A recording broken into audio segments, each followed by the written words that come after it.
I felt like a failure. Applied for med school. I got rejected from med school and then found my way in Birmingham, computer engineering. It's the level of chaos, but there's a pattern to the chaos that ultimately I thrived in. So my mom's side of the family is in apparel manufacturing. So I actually grew up pretty much in a factory and I never really connected it to the other side of my life, which is AI. Once I understood that this is an unfair advantage, we realized that we were just putting a band-aid on a bullet wound. So Hyran, we're helping brands, be more profitable, have less inventory and reducing their carbon footprint in terms of inventory waste. In the early days of any startup, they're investing in the people. Welcome to the Bay HQ, where we inspire, connect and guide the next generation of British Asians. If you watch us on YouTube, make sure you hit that subscribe button. And if you're listening on Apple or Spotify, make sure you leave us a 5-star review. Today we have with us Ahmed Zaidi, who's the founder and CEO of Hyran Technologies. He's an executive founder of Catalyst AI, and he's also an advisor to fashion and tech companies. How are you doing today? It's a very early morning, but I'm doing well. Thank you. Yeah, my eyes are still stinging, but it's great to have you here because I know you're going to be traveling for pretty soon. Yes. I'm heading to Saudi, actually. So you're originally born and raised in Saudi, right? That's right. And then you've been here for a few years now and you've settled in and this is where you've been working. But how is that growing up, right? When you were growing up, did you ever believe you'd start your own companies and do what you're doing today? No, I don't think I ever thought I would start my own company. Wasn't really familiar with this whole journey of entrepreneurship very early on. My dad was a doctor. Everyone I knew was a doctor. We sort of lived in those brown communities where every single person was a cardiologist.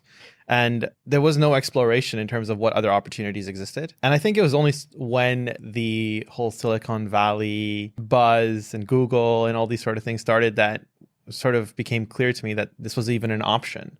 But even then, that wasn't the path that I took. Initially, I still took the doctor path. I applied for med school. I got rejected from med school, started wondering what I'm going to do with my life, did clearing, was a disappointment to my family, and then found my way in Birmingham, which I had never been to before. Landed by myself. My parents didn't come with me, and was a complete culture shock. And it's really interesting there because it's obviously a very classic thing, right? For people from Asian backgrounds to be raised thinking, okay, I need to become a doctor. Yeah. And you mentioned there like a disappointment to your family, but how actually extreme was that? Was it something which you really felt a lot of shame about? Because if you've been building up your entire life to become a doctor and then you failed to get the grades or you didn't manage to get in, what was that period of your life like? I joke. Actually, my parents never told me to be a doctor, but it wasn't that they said it or didn't say it. And in fact, they were just upset that I didn't get what I wanted. But what they didn't ultimately realize, and maybe they did realize, is that actually this is not what I wanted. And the issue was that I didn't have any other pathways. I didn't when you don't know the world out there, what exists out there and what your opportunities are, you don't really know what you don't know. And as a result, the only thing you do know is medicine. And when you don't get that, you sort of feel like a failure. And I think it was more about the fact that I tried to do something and couldn't do it or didn't get what I wanted, which was the sort of the biggest pain point. And most of my family's feelings towards that was, oh, right, like you didn't get what you wanted. We feel sad with you, but not really like, oh, you're such a failure. Yeah, I felt like a failure. I wasn't a bad student. I was a pretty good student in school. I was very distracted. I still am. And I think that level of distraction, the semi-ADHD, made it very difficult for me to perform well on certain exams. And when push came to shove, it ended up being the right decision. And I think having that failure early on really put things into context for me. So I was a high achieving student, but having that big failure when not getting into university, where I went to a private school where everyone went to university. And I think I was the only person in my year that didn't get into university. And as a result, it sort of was a really humbling experience. And some of it, which was a little bit toxic, to be honest, that I took into when I came to Birmingham, and something that I worked through over time, but definitely a defining moment for me as sort of a young adult to experience that sort of failure. What did you end up studying? I did computer engineering with a minor in business. So how did you go from medicine to that? That's quite a big shift there. Yeah. So sometimes, things are glaringly obvious, but you don't see it. So since I was 12, I was programming. And I actually set up a satellite streaming service for one of the biggest channels in Pakistan when I was 14. just for as an internship. I used to constantly break things and fix them. And I think it all came with this obsession of being able to play Sims at home without having the original version available. So, I think I can no longer be sued for this, I think. But, it was just being able to find games online, and just the process of finding those games, or even TV shows or music, led me down a very interesting pathway into computers, where I was like, wow, like if I can figure this out, I can get access to content, I can play games, I can, have conversations with my friends. And, I was always known as somebody who was really good with technology. In fact, in school, we had computers and laptops in our school. And when we had like virtual exams even back then. So we would have to open up a Word document and write an essay, and then we would send that essay. But the teacher would turn off the internet during that time. But then what she didn't know was that there's this thing called an intranet, which is you can communicate without having internet access to the web. And so I developed this little chat app that people would use in my classroom. I distributed it, and we would just chat with each other while taking these tests. So not necessarily promoting that you should cheat in class, but it was definitely something that was part of my DNA. And I went to a period of not depression, maybe it was depression to be honest, but like a period of darkness after not getting into university. Everyone was having their graduation parties. I didn't have one. I refused to have one. I attended, but I never had my own. And during that period, I think I maybe spoke to like one or two of my friends, just because I think it was mostly the ego that had taken a huge hit, where I didn't want to admit that I didn't get into university. So I just stayed in my cave. And during that time was working on little tech projects. And my sister comes to me and she's like, you love doing this. Why don't you just apply for computer science? The thing is, I didn't have the subjects to apply for computer science, but I did have the subjects for computer engineering, which was like semi-hardware, semi-software. And I found out about clearing. And then I made a list of all the universities in the UK, and I rang them up one by one and saying, hey, do you have any spots for, a student doing computer science or computer engineering? And, the first few I called, I think Cambridge, Imperial, they just literally shut the phone. And then I was like, okay, fine, this isn't working. Eventually I got an offer for a few places, and eventually went to Birmingham. So you mentioned there that you went through the list of universities in the UK. Yeah. Why the UK? I had missed all the deadlines for US and Canada. The only option I had was clearing. And I know gap years are really common in the UK, but in Saudi, there is nothing you can do. So what would my gap year look like? There's many people who obviously go through that same experience, right? They don't get into university they want to, or they might fail at university. And then, especially if you've done well your entire life up to that point, it's a sudden shock of everybody else is going to university, everybody else is going to the following year, and how you adjust to that. And it's interesting you found quite a significant pivot there, but in something like you said, it was hiding in plain sight. And after university, you went into the corporate world, first of all, right? Because I guess you didn't really have I don't think many people 18 really have a career plan unless they're doing something like medicine. When did the idea about starting your own company or doing your own thing start appearing? At this point, I had started getting exposed to new things, primarily getting exposed to investment banking, management consulting. My sister is a management consultant. And it was during this point where I thought, oh, maybe this is what I do. Tried that. So I worked for a year at a management consulting firm. I worked for a few months at an investment bank, and I hated it. It was miserable. I hated waking up every morning. I hated Sundays. I felt like I wasn't being utilized in the way that I wanted to. In fact, I was on a strategy project in a management consulting firm. And then I ended up building this software to help track KPIs. And then I got told off for it because they're like, hey, this is not your job. Like, your job is to tell the engineers how to build it instead of building it yourself. And I think at that point, so one thing to bear in mind is that I didn't go straight into corporate world. I did an industrial placement year between my second and my third year, which, if anyone's in university, I would highly, highly recommend that, because that was a pivotal point in my life in terms of being young enough to be impressionable, but being old enough to understand the importance of consequence and investment in time for, delayed gratification. And it was during that point where I developed a level of discipline, which when I came back for my final year, I passed my final year in my sleep. And I think that was a key time where, one, I realized what I didn't like. I didn't know what I liked, but I realized what I didn't like. I didn't like consulting. I didn't like doing something that didn't have some level of uncertainty and creativity. I didn't like something that had a lot of structure and hierarchy, because whatever reason, my personality was that I would question everything. So that became a thing for me. And I think at that point, I started to look for other options where, what does it look like for somebody who wants to be creative, but is also technical and also likes to not have so much structure? because that it's the level of chaos, but there's a pattern to the chaos that ultimately I thrived in. What does that look like? And really the only thing, and I'm still figuring out if I'm a good entrepreneur, to be honest, but that was the piece that drew me to the idea of entrepreneurship. That's when we developed our first idea, which went nowhere, by the way. It was with me. I was my final year of university in undergrad, and I had some friends who were PhD students. And I was, at this point, working fully on machine learning and AI researches, which is my background. And we thought, you know what's a really good problem to solve? Rashes on your private parts. We were literally like, yeah, nobody wants to show their dick rash to a doctor. This is just fact. But what if we could build a really cool algorithm that you could scan it, and then it would tell you if it's like a problematic thing that you need to show to somebody? We thought it was genius. But the problem was you needed a data set. So who's going to be the poor guy that has to go on the website and download all the data? So that died pretty quickly. So I was in my final year of undergrad, sort of realized, hey, I really like, everything I mentioned, creativity, chaos, technical development, maybe a little of entrepreneurship. But the brown side of me was still seeking stability and still seeking societal improvement. Nobody respects an entrepreneur. Say, you're jobless is what you're saying, right?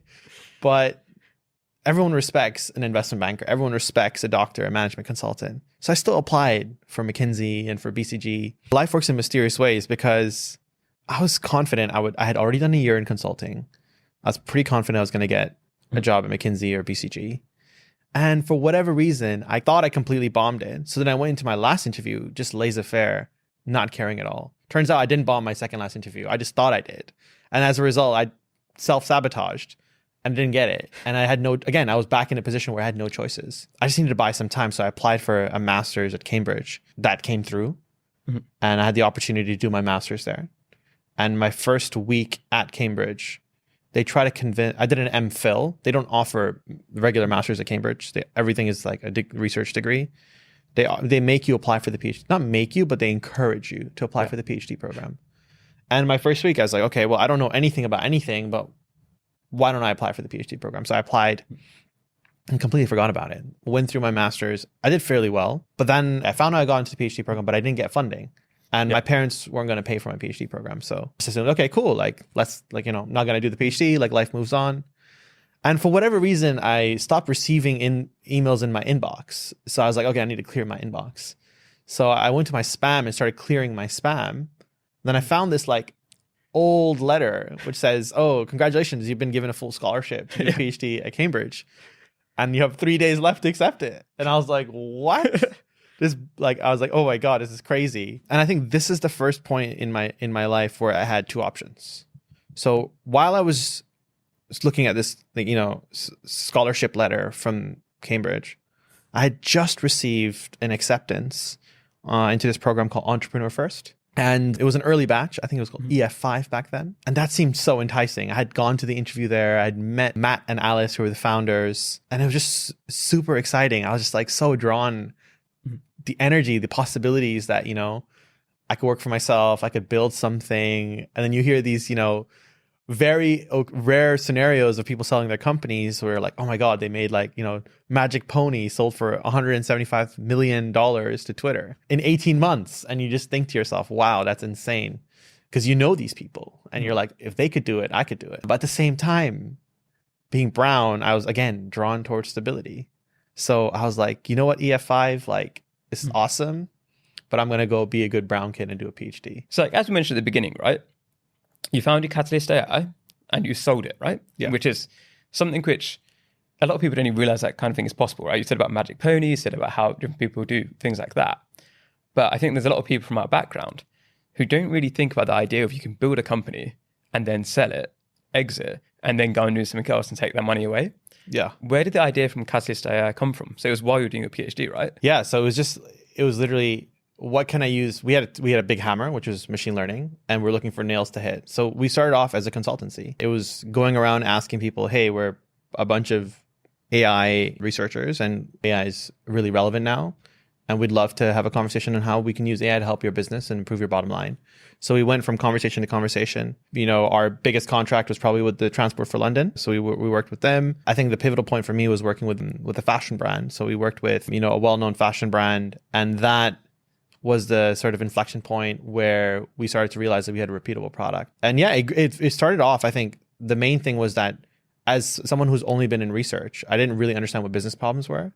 And starting your business as a consultancy is a perfect way to find out what problems people have, to then find that repeatable problem and build a product around it, which is then, something that's scalable. Like consultancy isn't scalable, but using it to then find a product was the end goal. So we found a little bit of that product market fit, but a lot of other things were happening in my life at the time, which meant that I needed to back off the business a little bit. It was at that point that one of our clients reached out to us and said, hey, like, we love your product. Would you consider selling it to us? It wasn't that we sought to be bought, but it came to us.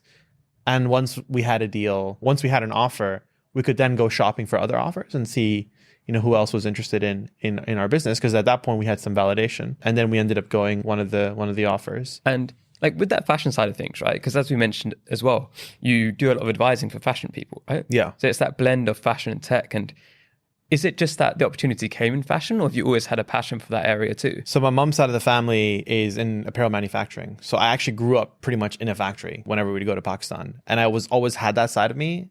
And I never really connected it to the other side of my life, which is AI. But once I understood that this is an unfair advantage, like to quote Hassan here, I had an unfair advantage here because I really understood production and supply chain for fashion and how clothes are made. But I also had this understanding of how to deploy machine learning into the real world. And I combined that, and that just became a platform for me to then reach out to more brands. And then eventually brands reached out to me to say, hey, like, we're looking to come up with a new AI strategy, and that led me into that world. What did it actually do, the product? Just for like people who... For Catalyst, yeah. So we primarily did two things, pricing optimization and assortment selection. So pricing optimization is when you're trying to discount the product to get it out of the shelves, and you're trying to figure out how much should I discount it so I can get it out of the shelves. And typically, people use some rule-based system, which is like, 25, then 45, and then 50, where we're like, hey, what if you did 22?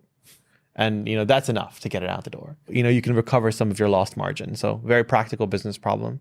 The other one was assortment selection. Like, given this is what I have in my distribution center, how should I allocate that to different stores across the country? And like along that journey, so obviously you were able to sell it in the end. Was there you had to pivot from consulting to more of a product? But did you have any mistakes you made along the way? Because obviously your first ever company. What were some of the hard lessons you learned along that journey? I think I underestimated the length of sales cycles that I need to go through. So you think you've made a sale, but actually until someone signed the contract and paid you their advance, you haven't made that sale. So that was one thing that was very difficult. The other thing is, being part of an enterprise, a large enterprise, you need champions within the business, and you actually typically need 3 champions within the business. Often we only had one champion, and that person would move companies or resign. Especially during COVID, people went on furlough. We would have no champion, and suddenly the project would just die. So those were really tough scenarios that we didn't plan for. And suddenly we had engineers that were paying payroll, but we didn't have enough work for them. And that became a huge problem. So cash flow was constantly a concern. The other issue was, really understanding what product market fit is and being able to prioritize feature development. Because one of the challenges was we wanted to do whatever the client wanted us to do. But sometimes you have to question and push back like, hey, is this a priority feature? Or is this something that you just, dreamed up on the way to work and you're like, yeah, I want this too. But the reality is anytime someone comes up with something new, that disrupts your entire production flow and your plan, and you have to account for that. Within that process as well, so obviously you started with people that you did a PhD with, right? How was that relationship as well? Because obviously when it's with people you know already, there's all these different things you have to manage as well. And did you learn from that process too? And what roles you're suited to best as well? Because I think that's one of the really difficult things, right? Is that if you're really excited about what you're doing, you want to do everything. Yeah. And it's how did you work out which you're the strongest at and you should focus on? Yeah, that was a real point of tension actually, because I always saw myself as a CTO because I was, between me and my co-founder, I was a technical one. He was more from the business side. But as we started to work together, I realized I had a natural tendency to want to be part of the sales process, and I had a strength there because I could communicate technical concepts in simple terms. That was my strength. My weakness was I was very bad operationally. So I could sell the project, but then actually putting the project plan together wasn't necessarily my strength. My co-founder was really good at that. That's more of an operational role, not a CEO role. So we had titles that really didn't suit us. And it wasn't that I needed to be CEO, he needed to be CTO. No, it was like he needed to be COO. And it was a lot of, jumble. But I think we had a lot of overlapping roles. And I think in any organization, especially a small one, where people have overlapping roles, it's a point of friction, it's a point of tension. And we had to address that, the hard way. Yeah. Do you have any advice for people when they're going through this process, being like in the early stages of a company and they've got their co-founder or co-founders and they're trying to work out, how do we do that? What did you learn from that for like future companies? It's so challenging because you don't really know a person until you know their strengths. But I think the only advice I have is have periods of reassessment, periods of requalification for your role. And the frequency of that when you're a smaller business is much more frequent because you're constantly evolving. The needs of the business are constantly changing. So either whether it's quarterly or monthly probably too disruptive, but quarterly or biannually, just reassess, hey, am I fit for this role? And delineate what responsibilities you have. Forget about titles. Like titles don't really matter. What matters is what your responsibility is and what you're accountable for. And it's possible that you're both working on sales, but one person needs to be accountable for that account, for example. And I think being very clear about that upfront is really, really helpful. And so now you've just come out of stealth, right? Mm-hmm. For your latest company, Hyran Technologies. Yeah. Where did the idea come from for that company? What does it do? Why is that a problem that you want to solve? So when we were working on my old business, we realized that we were just putting a Band-Aid on a bullet wound. So pricing optimization is a offshoot or a function of the fact that, merchandisers who are people buying the fashion products bought the wrong products. And now suddenly they have to discount them to get them out of the store. So this was a wasteful problem financially as well as environmentally. And coming from a manufacturing background, I never understood why brands are planning their seasons 1 year in advance. So right now, if you're a fashion brand, you're probably trying to plan your, spring summer collection 2024 and trying to predict what people will buy then. I just think that doesn't make sense. And the mission for the Hyran is to be able to allow brands to be faster and flexible. So stop ordering a year in advance. Start ordering 2 weeks in advance or a month in advance, because you're much more aware of what people are going to do in a month than you are what they're going to do next year. It sounds like a simple problem, but it's very complex. It requires, we're talking about global supply chain, visibility, decision making on multiple stakeholder levels. So in a short way, what we're doing is we're helping brands, be more profitable, have less inventory, and reducing their carbon footprint in terms of inventory waste across the entire value chain. So you raised money while you were still in stealth, right? Yes. And that's something which I think blows many people's minds, because a lot of people think you have to have like a ton of traction before you get there. Mm-hmm. How are you able to convince your investors that this is a problem that needs solving and that you're the right person for it? I think in the early days of any startup, it's really, they're investing in the people. They are these two individuals, people that they can back, that they can deliver. Do they have the right credibility? And we had, because I'd worked in the industry already, we already had, MOUs, memorandums of understanding, letters of intent from certain factories, and we had done a case study with a brand. It was very scrappy, but it was enough combined with the story as well as the team to convince our investors to go into the investment round. But the other thing about investing is that it's also a little bit of a game. It's about FOMO. It's about, feeling like, hey, this is a deal that I might miss, because investors also have KPIs. They have an allocation. They're trying to deploy that cash and they're looking for the best deals. And if they see that someone else is investing, then that definitely helps, you get up to speed. Why did you stay in stealth for so long? And that's something which I think sometimes people are always thinking about is, do I announce what I'm doing? Do I keep it secret? And how long were you in stealth for again? So we were stealth from October last year to now. So it's not a huge amount of time. No, like 5 months. Yeah. And what was the decision? Like, what were you waiting for to come out to the world? We were hoping to develop an MVP before we came out of stealth and test it with brands. And we had a short list of brands that we wanted to work with, primarily from my previous work. The biggest challenge is that, as I mentioned, large enterprises, they take a long time, but we couldn't wait for their feedback and for us to go all through all the stakeholder processes and the bureaucracy to really be able to validate the impact of our product.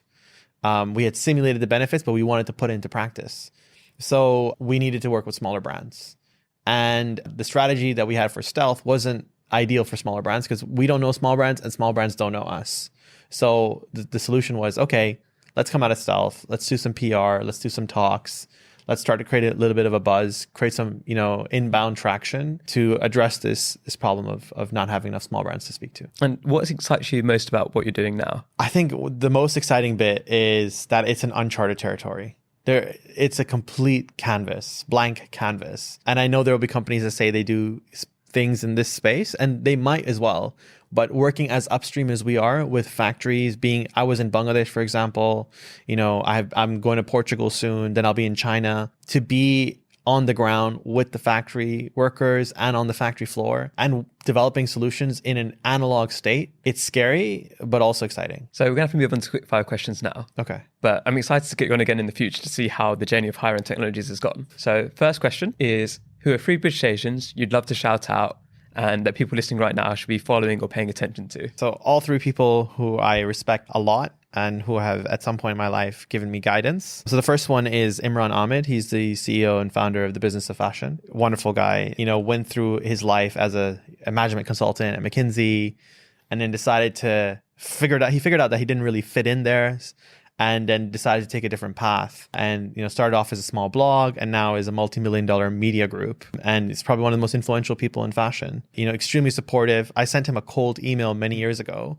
and he replied and helped me out. So I thought that was, not everyone does that. The second one is Riz Ahmed. Riz was incredibly insightful. He's a very well-known actor, has won an Oscar. He's a musician. He's an activist. He's an incredible human being. And at a time when I was going through something very dark, he gave me some really great advice that helped me come out of that situation with a different perspective, which, I think in retrospect played a huge role in my state of mind now, which I would say I'm in a good state of mind at the moment. And the third one is another friend of mine, Ali Abdal. Ali and I went to Cambridge together before he was a YouTuber. And, he was always somebody that was hustling. He had this thing called 6Med where he's trying to teach other medical students how to get into Cambridge.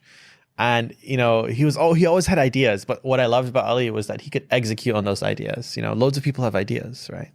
But he had this ability to just take those ideas and make it reality. And I have so much respect for people who can execute. And when I'm struggling to execute, I just look at him and I'm like, man, this guy is so consistent. And of course he has his ups and downs, but to see that the only thing that doesn't change is consistency and just showing up, every day is so key to, as any sort of entrepreneurial journey. And yeah, he's been really inspirational for me there. Yeah. So I love all those people as well, and hopefully get them on the podcast soon too.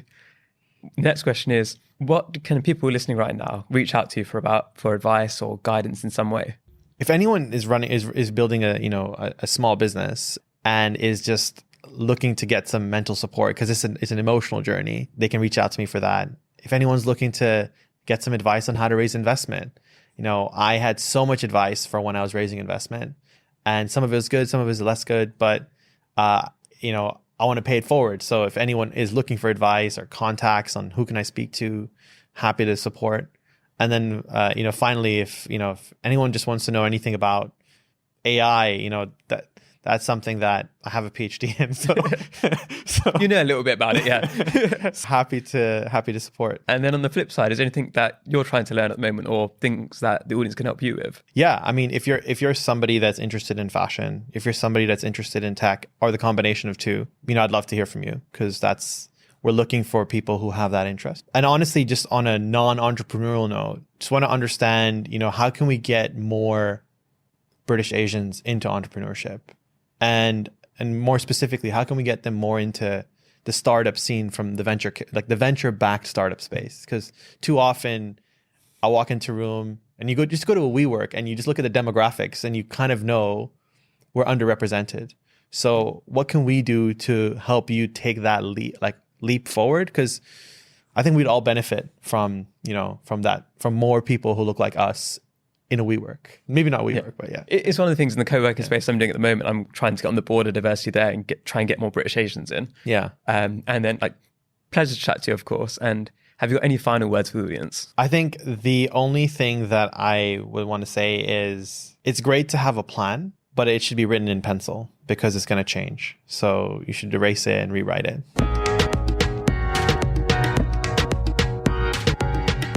Hello everyone. Thank you so much for listening. It means a huge amount to us, and we don't think you realise how important you are. Because if you subscribe to our YouTube channel, if you leave us a 5-star review, it makes a world of difference. And if you believe in what we're trying to do here, to inspire, connect and guide the next generation of British Asians, if you do those things, you can help us achieve that mission, and you can help us make a bigger impact. And by doing that, it means we can get bigger guests, we can host more events, we can do more for the community. So you can play a huge part. So thank you so much for supporting us.